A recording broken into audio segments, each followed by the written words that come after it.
Okay, so we're going to talk about the Holy Bull Day late pick five, and at the end of this posting, we're also going to have our best bets and value plays for the day for those five stakes or for those five races. We're going to start with the first leg, which is an optional claimer for 35,000 non-winners at two lifetime. Eighth race on the card, mile and 3/8 on the turf. So this is a three-turn race for 4-year-olds and up. And what a great way to start a pick five sequence with a real head scratcher. This is a tough race. This is incredibly well balanced.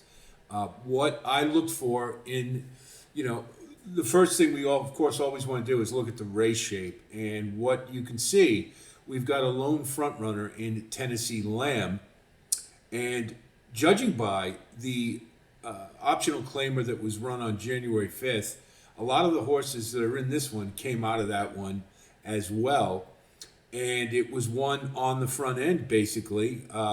Vesting for Chad Brown took him almost all the way and was caught right at the end. So, as we know, Gulfstream being a speed favoring turf course, wasn't so much last weekend on Pegasus Day. I did take note of that. I don't think anybody won on the front end, as I recall. Maybe Best Bet in one of the races, I think. But if this is a repeat of that January 5th race, then you'd have to include Tennessee Lamb. Now, this is a horse who just broke his maiden and has kind of been repurposed, moving back to turf. Had been on dirt for a little while, then they moved to turf, and now back to dirt, and now he's back on turf again. Certainly being by tonalist, the distance is going to be agreeable to him. And he has to look to me like a horse who's ready to take a step forward.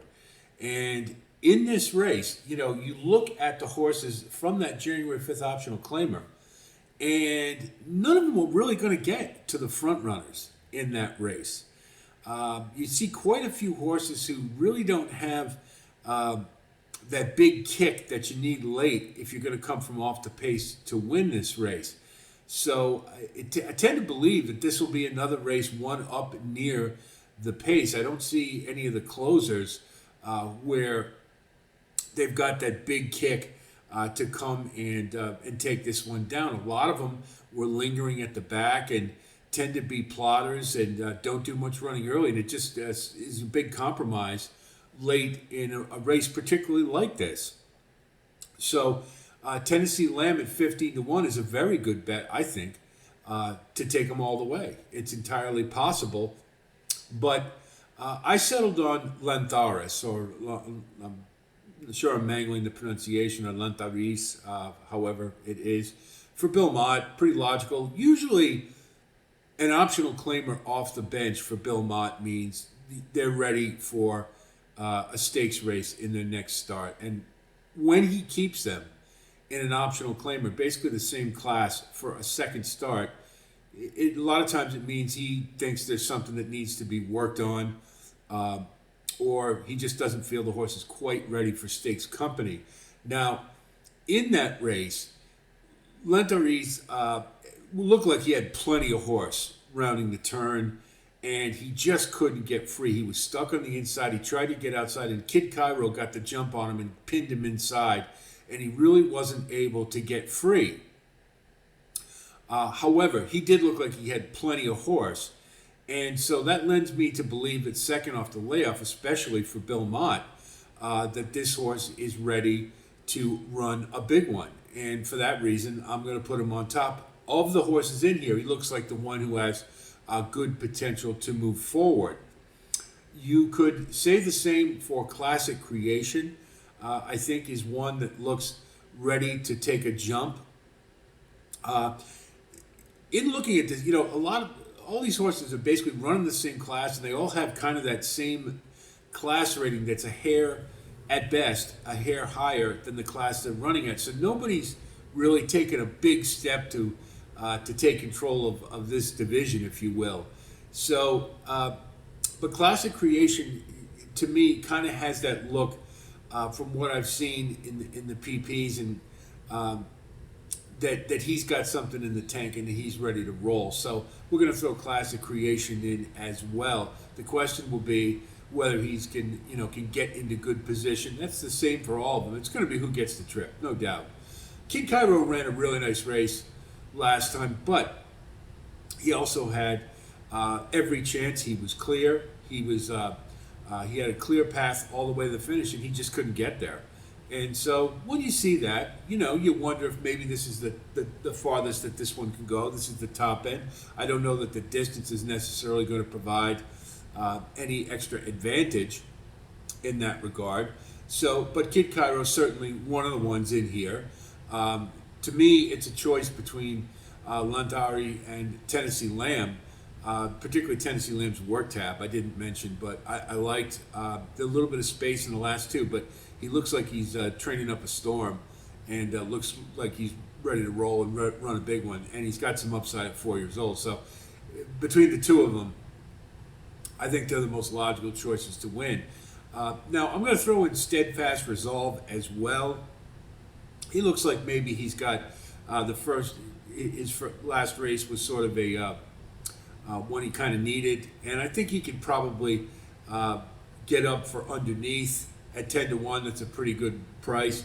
All this, a lot of the other runners, I mean, Fortune Seller, I kind of went back and forth with, but he ran 11 days ago, and he didn't run badly on the synthetic, and maybe that he's got something in the tank a little extra. If you want to play around with him, I'd have to have a price on that shorter rest, but he's one I sort of thought about as well. Again, I'm going with horses I think maybe can have a little bit of lick late, who aren't going to be too far back. Ones like Siciliano or Greystone, they're just too far back. And Ramblin' Wreck, I think the distance might be a little too far for him. He's never gone anywhere close to this far, so I'll want to wait and see one. I certainly don't want to take him at 5-1. So in what I think is a very tough race and certainly a spread race, we'll go with Lantari, but I like Tennessee Lamb and Classic Creation as a couple others to play with in the first leg. Leg 2 is the Swale Stakes, ungraded at $165,000. Ninth race on the card. Run at 7 furlongs for the 3-year-olds. And this one is, I think, is pretty straightforward. We've obviously got a lot of horses who want to do it on the front end. That often happens with these 3-year-olds. A lot of them moving from the maiden ranks into stakes company. So they were successful running on the front end. The question is, who, of course, can raise their game to the next level. Macho Music is very interesting to me. Now, you can throw out the Mucho Macho Man. It was probably might have been a little too much too soon. Might have been a little too far. Who knows? But it was a very interesting race when you consider. He was up amongst the leaders and then dropped way back and then re-rallied, which was pretty interesting to me. That he looked cooked, that he was all done, and then against the soft pace, you think, okay, well maybe he's just a little over his head, but he did regroup and made a pretty good rally coming from behind. Wasn't going to win, wasn't going to be even close to it, but you had to take note of that. That he had some, had some grit to hang in there. And, I don't know if that was the jockey's choice, trying to get off the rail, get in a better position. I'm not sure what it was, but I did like the fact that he persisted. And if you couple that with some of his prior efforts, if he can take another step forward, he might be sneaky good in here. At 8-1, I think you're getting some nice value. I have a feeling they'll keep him off the pace that likely going to be, with Donut God and Grayscale. So he should be lingering. And, when a couple of them start backing up, I think Macho Music's got a shot. Probably underneath, more than likely. But I think he's one that that last race was sneaky good. So I'm going to use him more for underneath. Now, if you look at the other early pace, some of the more prominent ones, Gate to Wire just, maybe second off the layoff, he can put together a little better effort, but he just really hasn't improved from his 2 year old campaign, and that was just an awful race last time. He regrouped a little bit, but it just wasn't a good effort. Now maybe he needed one. I'm not sure, but you didn't see enough at 2 years old. I didn't anyway, particularly since he was running on turf primarily, to tell me that he can take another step forward, good enough to beat any of beat the more prominent horses. So, Gate to Wire is a toss for me. Donut God ran a nice race at Tampa to break his maiden, but he really didn't beat very much when you consider it's a speed favoring track, much like Gulfstream, and they were kind of getting to him a little bit in the stretch. Got a feeling that another step forward enough to win this race probably is not likely. I certainly don't like him at 3-1, and I can't see him getting to grayscale in this race. Gunmetal, pretty sexy. Brad Cox coming off a maiden score, but he's another one. Didn't really beat a whole lot, and he had to work awful hard to get the win. Now, you can say maybe, well, he's battle tested, and that's certainly going to help, and, second start for Brad Cox. But again, look at all those Brad Cox maidens who have moved into stakes races this year and just haven't done it. Patch Adams was pretty good last week, but for the most part, they've been a disappointment. That's not to say that Gunmetal couldn't, at 7 furlongs, couldn't run a race to move him forward. But at 7-5, I didn't see enough, particularly the way he was running, to tell me that he's going to beat grayscale. So at 7-5, I just don't want any part of him, and I'm going to let him go.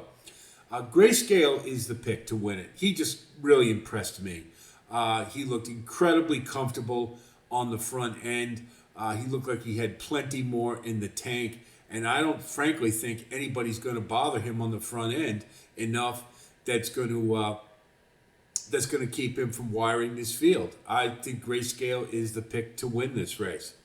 Now, Mater D, there's a couple of things that make him interesting to me. First of all, Doug O'Neill is a trainer that's always dangerous when he's in this type of scenario, in a stakes race where he's kind of counted out. And the second thing is, Mater D's coming from Turfway. And as we know, a lot of horses really pop when they leave Turfway. Sea Vista was a heavy favorite in that maiden race, and Mater D was marooned out in the 13 hole, had to do a whole lot of running, and still had plenty enough in the tank to win pretty impressively at a big number. Now, it wasn't a number that rivals anything that Gunmetal or Grayscale or any of these others really put up, but I think it does show that this horse has a little more than the tank that perhaps it looks on paper. And the fact that he's moving from synthetic to dirt, those of you who watch my posts, I love that angle. I think at 20-1, he's one that could really pick up the pieces late. So to me, not necessarily one that's going to beat Grayscale, but one I think you can comfortably use underneath. To me, this is Grayscale's race to lose. I just didn't see anything to tell me that he'll do anything but wire this field. So Grayscale in the Swale Stakes. The Kittens Joy is ungraded at 165,000, third leg of the late pick 5, 10th race on the card, running 1 mile and 1/16 on the turf for 3-year-olds. And this is an interesting race. It's got a little bit of everything, a little bit of speed, closers, stalkers.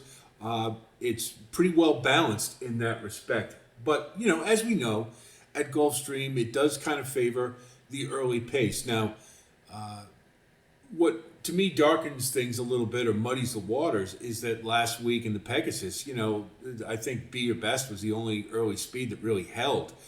The others were susceptible. And that's kind of interesting. And if that trend continues, then maybe this is a more balanced field than perhaps you might think. Mibago, to me, I just loved watching this horse. He's just electric, getting around the track, two back on the turf. The last one, Dania Beach, he took it off the turf, but he still won. Um, I just think this horse is, he's just, he has a lot of things his way. Now, he is in the post, but I think he's going to be able to get to the lead. And once he does, I think they're going to be hard pressed to catch him. Walking in Memphis to me is rather green. That last start, won it, but I wasn't that excited about it. And now stepping up in class, it usually means a setback when they're that green. So I don't know how much pressure he's going to put on Mibago. You look at the others. Charlie's to blame. Coco Cool into the Dragon. Any of the horses would probably be up near the lead. I don't think they're going to put enough pressure on Mibago to bother him. So to me, there's a lot of things working in his favor, and that puts me over the top with him more than anything else. It's just the race shape is favorable. Entered the Dragon is a very interesting horse to me in this field because Jose D'Angelo had the hood on him for his first few starts, and he was running up near the lead, and certainly was no match for Mibago a few back. But the last race, they took the blinkers off, and it really seemed to make a difference. He settled, was much more relaxed, and that may take him to the next level. We'll see if he can build on that and take a move forward. At 10-1, I think he's a pretty intriguing price for a trainer who knows how to win at Gulfstream without a doubt. So to me, Enter the Dragon, probably more for under, but I think is a very intriguing horse in this race. I'll just talk about Tiz Dashing a minute. You might be a little surprised that I'm tossing him. Reason being is more than anything else, Barclay Tagg, coming off a layoff, he's not known for his horses to really fire. And more to the point, his last race before the break, he had everything his way in that race. He had the rail trip, it opened up for him, and he still couldn't quite get the job done. It was a very good field, without a doubt, and probably some of the better turf horses, for sure. And I think he's a solid horse, and he could run a decent race here. But I'm just knowing Barclay Tagg and how he's patient and tends to take his time, I'm not sure he's going to be tuned up all the way for this one. And so at 5-2, I just assume try to beat him with horses that offer a little better value. You want to use them, I understand, not a problem. It's just what I see. I just would rather try to beat him, especially coming off a pretty dream trip in his last race. Test score to me certainly has proven in the Thoroughbred Aftercare. I thought he ran a really solid race in a very classy race. So to me, he certainly has. He is one of probably the classiest horse in here. I'm just not sure about the race shape. I think just Mibago has a lot of things in his favor more than anything else. I think Test score can win this race without a doubt. I think he can probably get into a good position and have a trip. And he's certainly one that I would consider. I just like Mibago better. That's really what it comes down to. I just think he's faster at this point, and he has a track that's very favorable to him. So there you go. Maui Strong is another one. I think, if things hold like they did in the Pegasus World Cup, you'd have to think Maui Strong's got a pretty good shot here. He's a lone closer, and that's always favorable for late runners, is when they're back there by themselves. Secondly, if you look at his running lines, prior to the layoff, he was improving with every single start, which is always what you want to see out of 2- and 3-year-olds when they're getting better. And in his case, the class of the races he was running in pretty much stayed the same, but the race rating was pretty much the same, but his class rating was increasing, and that's always what you want to see. Now, came off the bench, and he was ranked in the Dania Beach, but he still got third on the Poly, and that to me is a horse who wasn't at his best, and he still got up for third, second off the layoff for Dale Romans, whose barn's going really well right now. I think at 8-1, Maui Strong offers some really good value, and if they go a little bonkers on the front end, or if Mibago can't run back to what he's been doing, Maui Strong could steal this one for sure. So he's certainly one to consider. I like Mibago in some very much. for the reasons stated, but I do think there are some nice alternatives in this race, and I think it's probably one you want to spread a little bit in. The Holy Bull is grade 3, fourth leg on the Saturday late pick 5 card, 11th race, running a mile and a 16th for the 3-year-olds, and it's the featured race on the card for sure, one we're all going to be watching for Derby implications. This is another really small, but I think a very good field. There is an individual posting on this if you want a little more in-depth analysis, but I'll just talk about a couple of the ones that we like. Guns Loaded, I don't like in this spot for the reason, basically, the Mucho Macho Man, he had everything his own way, really soft pace, and they were getting to him in the stretch. I don't think he's going to be able to duplicate that. There's too much talent in this race, and so I'm going to let him go at 5-2. I just don't like him at all. Tappan Street for Brad Cox, well, there it is, right? It's another Brad Cox moving from a maiden to a route in a stakes race, and that just hasn't worked out this year. I think this horse has talent. I liked what I saw from him for sure, but he'd really have to buck the trend because even Patch Adams, who everybody was raving about, he didn't run bad, but he didn't win.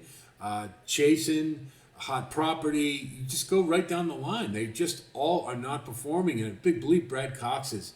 The stat on him is he's like 1 for 15 with maidens moving to routes in a stakes race for the first time. So I'm going to use Tappan Street. I think he's a talented horse, and he can win this. But I'm going to look elsewhere just because I just think it's a trend that's very telling right now. Ferocious is now. I've mentioned this in a couple of the other posts. Ramiro Restrepo reached out after watching my Holy Bull post, and he did confirm that they've been wanting to put blinkers on him for a while. Every jockey he's had has said, "Please put blinkers on this horse," and they didn't because they didn't want to interrupt his training at 2, and that was the reason. If you look at Ferocious, all his races, they're all the same. He's moving along fine, gets to the stretch, you think he's going to take over the race, and then he just sort of pauses or languishes for a little bit and then gets it in gear again. And so he's a horse who just really needs blinkers, I think, and I think that might do the trick here. Ramiro said he's working fine with him. He's had him on for the last 45 days and should be good in this spot. I think Ferocious is a very logical win candidate for sure. But I'm going with Burnham Square. And the reason being is I really liked his turn of foot in his last race. Ian Wilkes takes his time with maidens. It usually takes 3, 4, 5 starts before they really start to show something. And this horse is already showing something. He's been getting progressively better. And in his last race, he really put it all together. And you just don't see that from Ian Wilkes' horses, and that lends me to believe that this might be a special one. So at 5-1, in a race that I think is pretty well balanced, I'm going to go with Burnham Square. I think he's going to get in a good position, and with Kinetic Control and Guns Loaded battling it out, I think he's got a shot to take command at the top of the stretch and draw off. We mentioned Ferocious, I think is the logical second choice, and he could very well win this as well. Burning Glory, to me, is up against it because he's a closer at Gulfstream. That's really what it comes down to. For Bill Mott, this horse has every right to improve, and I think he can. But I just think the track's against him a little bit, and that's all. No other reason than that. I think at 8-1, he's a good bet to get into the money. And with a little bit of help, if things do get hot on the front end, and we get some faltering, if Ferocious still hasn't adjusted or Burnham Square becomes mortal, then yeah, Burning Glory has a shot. But to me, Burnham Square is the one I'm going to take to beat. But Ferocious is a very, very close second. I think they are the top 2 in the Holy Bull. Last leg of the Holy Bull Pick 5 is the Forward Gal Stakes. It's a grade 3, 12th race on the card, run at 7 furlongs for 3-year-old fillies. So it is the female complement to or counterpart to the Swale Stakes. And you look at this field, and we've got a good-sized field, but honestly, all that said, I think it's Stunner. I just have been incredibly impressed. I'm going to throw out the attempt around 2 turns. It's not her deal, but her turn of foot. I'm not worried about the 11 hole. She's got it's on, running in the chute. She's got plenty of time to get to where she wants to. Really not going to have to run that much more than is required. And I just think she's better, particularly the rest of the front runners, even Roja Rita. I really don't trust horses who win that convincingly in their maiden when it's not a great maiden field, and now you're actually going to get tested by some saltier horses. Frida isn't a bad horse either, but I just think that Stunner isn't going to be worried about really any of them, or just in case, or beyond belief. And I think she's just going to get to the lead and draw off, and that's going to be it. It's really that simple.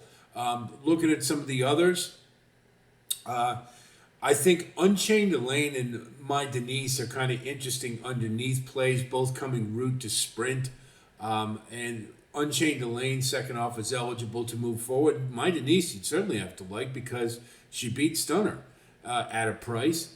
And another one, Route to Sprint, who looks to has been getting progressively better race by race. And, again, Route to Sprint turning back. I think that in this field, there are a few paper tigers, in my opinion. So at 30-1, very conceivable. My Denise can pick up the pieces late when a lot of these are burnt out trying to stay with Stunner. The Queen's MG, I'm not real psyched up about. And if she wasn't trained by Safi Joseph, I probably would toss. And she hasn't had enough works, having been off for a while. And she's never run a Gulfstream, interestingly, for a Safi Joseph horse. She's certainly been inconsistent, to say the least. She, made a big splash in the Skylandville at Saratoga, and then was competitive.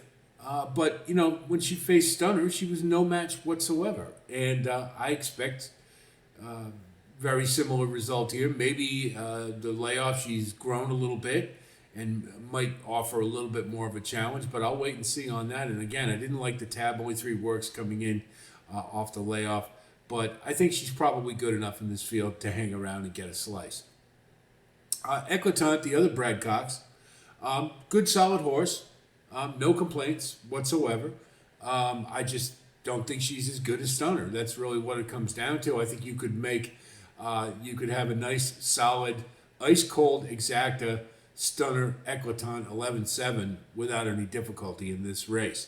I'm hoping Roja Rita gets overbet, and that is going to really increase our ROI, and we'll hopefully get a nice price on Stunner. If we can get anything around 4-1, we should be thanking our lucky stars, because I think this is her race to lose without a doubt. So we take a look at our Holy Bull Late Pick 5, and we're going to double single. I think Grayscale looks like a mortal lock to me in the Swale, and I really like Stunner in the forward gal. Not quite as much as Grayscale, but I think they're both going to be very difficult to beat.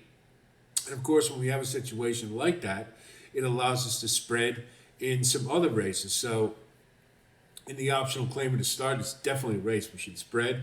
We're going to go with 2, 3, 6, and 12, with 2 our choice to win. And then we'll single Grayscale in the Swale. In leg 3, race 10, we'll go with 1, 3, 6, and 8. No,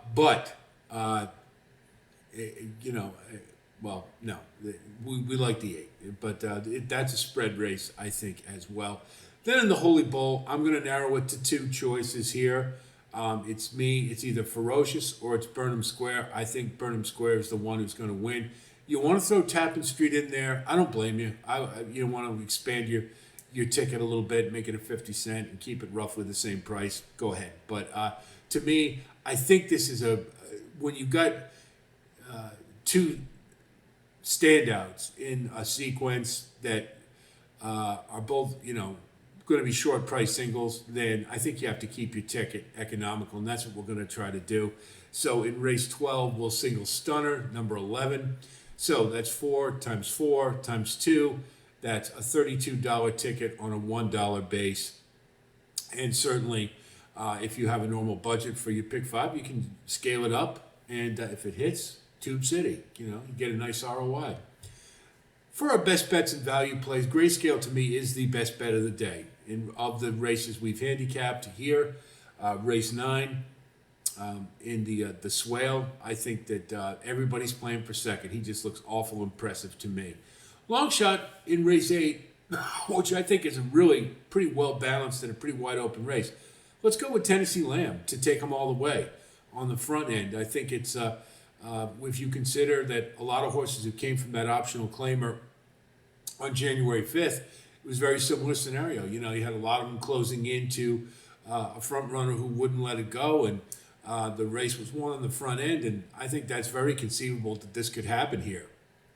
Value plays, I like Macho Music in the Swale to get underneath more than anything else. And let's remember, value plays aren't necessarily a horse you want to bet to win, but you want to use in your exotics, or perhaps even, if you want a Dutch and use a place or a show bet along with your other win tickets, you can do that too. But I liked Macho Music. I think the last race was deceptively good, and I'm expecting that he'll put a good one forth in the Swale. Don't think it's good enough to win, but I think it's one that he can factor. Entered the Dragon in race 10. Again, another one I think is kind of laying in the weeds since they've taken the blinkers off. It seems to have done the trick. And I think this one perhaps is ready to make a move forward at a price. Burnham Square and the Holy Bull, we're picking him to win at 5-1 on the morning line. And hopefully we can keep it anywhere near there. They hammer Ferocious. I think it is, to me, it's a very close call between Burnham Square and Ferocious. But tactically, I think Burnham Square might have a little bit better position, and we're just a little uncertain as to whether the blinkers are going to completely do the trick for Ferocious. If they do, he's going to win at a short price. But we'll try to beat him for now with Burnham Square at a pretty square value. And then finally, in the forward gal, I'm going to use Unchained Lane mainly for the route to sprint value play. I love that, especially at 7 furlongs. This horse hasn't shown enough, has been getting progressively better, and I think cutting back with that bottom of the two-turn race should help. And at 20-1, I think you're getting a horse that can very much pick up the pieces and get underneath. So a good value play there. Let's take a look at our doubles. We're going to build him around Grayscale because I think he is the best bet of the day. So races 8 and 9, we'll go 2, 3, 6, 12 with 7. And then races 9 and 10, we'll go 7 with 1, 3, 6, 8. And then we'll play a pick 3 with Grayscale in the first race singled. And then we'll go races 9, 10, and 11. And then we'll go 1, 3, 6, 8 in the 10th race. And then the Holy Bull we'll use Ferocious and Burnham Square. We get a price in the middle. It'll pay off pretty well. So that's it for here. I hope our analysis helps you with your own wagering strategy. Wish you the best of luck as always. I think there's some good races within this sequence, and it's always fun to watch the 3-year-olds and see who takes that step forward in the Derby and perhaps the Oaks, and just the horses that we're going to be watching at the end of the year in the Breeders' Cup. So if you do like content like this, of course, please like and subscribe. Thanks to all of you who recently come on board. We do appreciate it. And we're going to continue to have content as we make our way along the Derby Trail and throughout the rest of the Thoroughbred season, so be on the lookout for that. I'll talk to you soon, and until then, be well.